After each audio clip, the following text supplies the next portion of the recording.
Thank you very much, Madam Chairman. One of the 12 priorities is, of course, the issue of intellectual property rights, including patents, and the emphasis has been put on how essential patents are for innovation, for jobs, and of course for research. What is the Commission's reaction to the recent ruling of the European Court of Justice that patents for use of stem cells are not possible? I have to say that as a layman I have struggled to understand the ruling, but what does the Commission make of this? What is its reaction, and what is it going to do to stop medicinal research in Europe being blocked and it all going off to Asia and the United States, where you can patent such therapeutic inventions, which are of course not essential not only for research and innovation and jobs, but also for medicinal treatments? Thank you. I assume Commissioner Barnier will. Merci. Thank you, President. I can be relatively brief on this. As you yourself said, this is a very recent decision by the Court of Justice. It's a significant decision, a serious ruling on what is a very sensitive issue.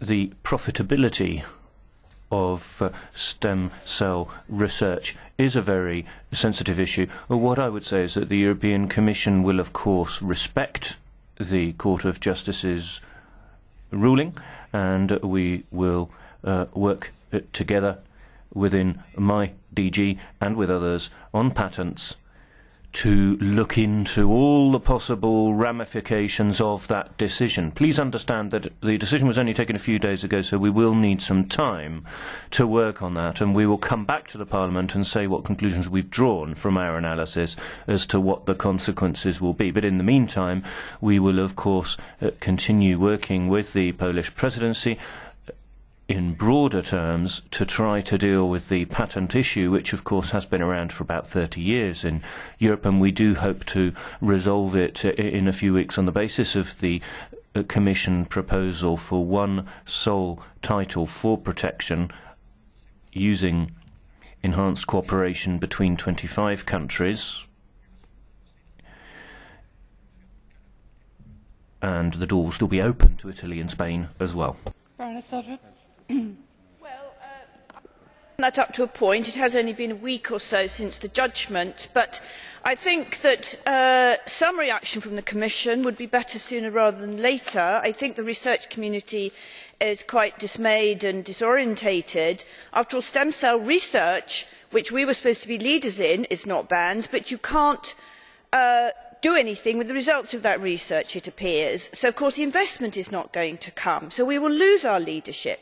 So I don't think we can afford to wait long before we hear a very positive message from the Commission about how we are going to go forward on this question. Commissioner.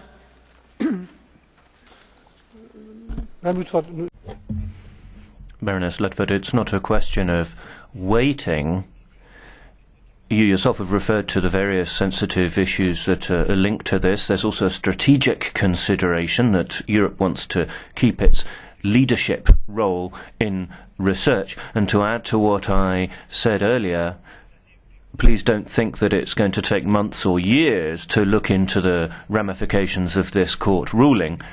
We will be looking very clearly and precisely at issues of implementation of the Biotechnology Directive, which is of course directly affected by the ruling, so we will make a report to this House on implementation of the directive in the light of the court ruling. Thank you, Commissioner.